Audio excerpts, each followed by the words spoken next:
3 Storm Shadow missiles hit a Russian military facility between the villages of Rudnevo and Cymbalova in the Oriol region on Thursday, Russian sources familiar with the situation said. On December 26th, at around 3:40 p.m., a missile strike was launched. According to sources, 2 Russian servicemen were killed in the strike, and 7 others were hospitalized with various injuries.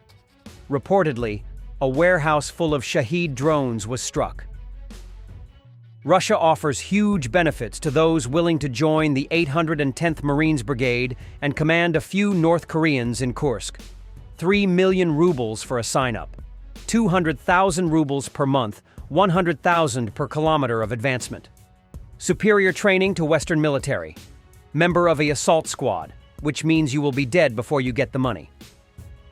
Volchansko barbecue.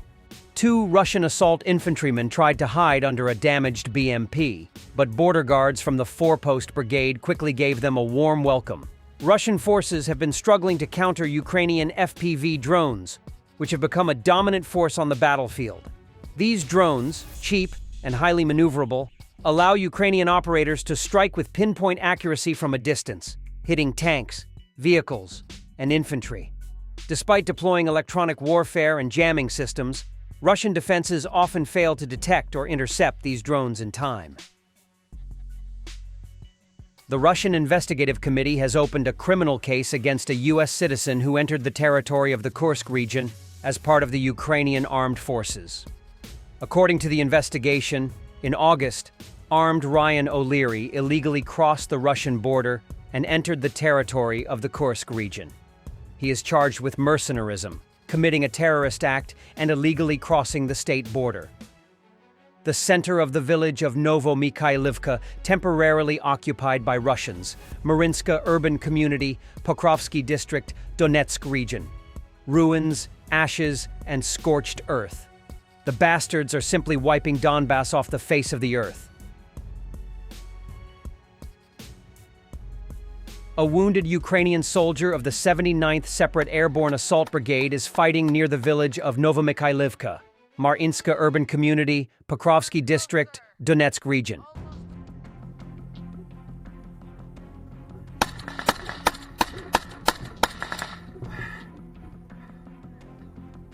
Turn closer. Almost to the end of the trench. Almost to the end of the trench.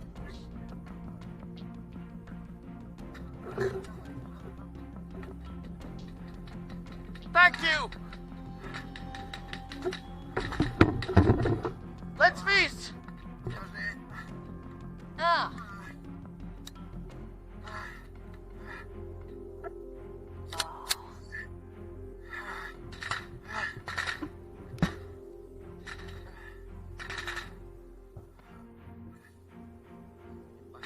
Thank you. They've already gone to the end of the trench. While captured military equipment of the Ukrainian armed forces is being driven around and shown around Russia, and Russians are looking at what a normal army should fight with, the Russian army is increasingly reminiscent not even of the Taliban and the Houthis, but of provincial bandits from the 90s. It is enough to look at this fighter in a red 9 with a sawed-off shotgun and so-called childish letters in the trunk. Victory will be ours, he says from the Kursk region, where almost half a year ago, a certain Gerasimov promised to oust the Ukrainian armed forces by evening. And let's take a comedy break. The Russian TV company 20th Century Fox presents Ukrainian recruitment employees executing a draft dodger who refuses to defend their country. The twitching deserter delivers an Oscar-worthy performance. Ще раз, ще. Ви відказуєтесь захищати нашу країну. Так? Я не хочу. Кончай его, блядь! Пидор, блядь!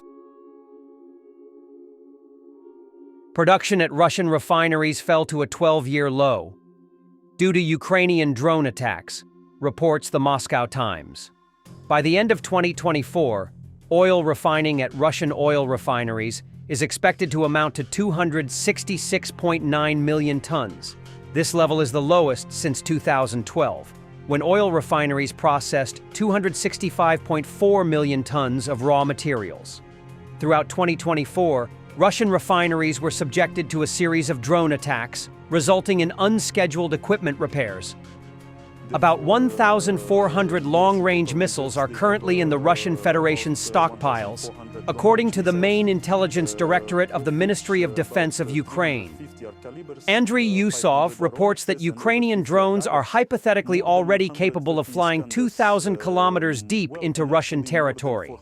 At the same time, he hints that any objects associated with the financing or support of the occupying army are legitimate targets. Therefore, yes, in total reserves they have about 1,400 long-range missiles, of which about 350 are calibers, 500 are onyxes, and over 50 are daggers. More than 130 Iskanders, and actually more than 400 missiles of the class X-101, X-55, X-35. But the point is, in many positions, this is an untouchable reserve, so they of course pay great attention, planning, reconnaissance, and they do not work as indiscriminately as they did in the initial stages of the full-scale invasion. Russia is capable of producing from 40 to 50 Iskander missiles per month, at 30 to 50 calibers. As in fact, this is not new information. It has all already been published, including about 50 X-101 missiles. Once again, we emphasize that this production still critically depends, among other things, on foreign components. Therefore, the strengthening of the sanctions policy and control over compliance with this sanctions policy is undoubtedly an important component of the task that Ukraine and its partners are working on. The number of these missiles you mentioned can unfortunately be said to be enough for the enemy to shell our territory during the winter season. Let's not so panic or further frighten our viewers, but thinking that as of yesterday the missile potential or stockpile of the enemy is depleted. That is not the case. Therefore, civil alarms should be taken seriously, and the security and defense forces are working on repelling, including air attacks and air threats. We see quite successfully. By the way, our percentage of shooting down Russian missiles, and especially drones, has increased, which also worries us greatly in Ukraine. Because these are strike drones, Iranian Shaheds, they have their own Geranians. In principle, it's not the same mode. I would also like to hear details specifically about the production, because it is absolutely noticeable that the enemy has increased them several times. Actually, this if in the first stage there was a critical dependence on supplies from an ally of the Russian Federation, and the aggressor state has military allies. These are well-known countries, first and foremost, North Korea and Iran, but not only. Yes, at the first stage there was a critical dependence on supply. Now technologies have been transferred and production has been established. Clearly components are still often not Russian, but they do have the capability to produce their own means. They are called differently, including in Iran. There are modified devices, and the enemy, just as Ukraine, is constantly working on improvements and counteracting electronic warfare systems and enhancing the warhead control. This is an ongoing process. And yes, this is a challenge for the Ukrainian security and defense forces. We see that often decoy drones, including imitation ones, are used to exhaust air defense. And combined strikes are still used.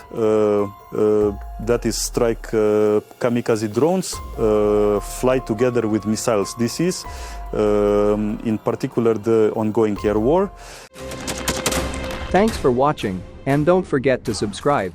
Also, if you want to support Warthog Defense, please become our member and get early access to new videos, exclusive members-only videos, and become administrator in comment section. The membership link is in the description.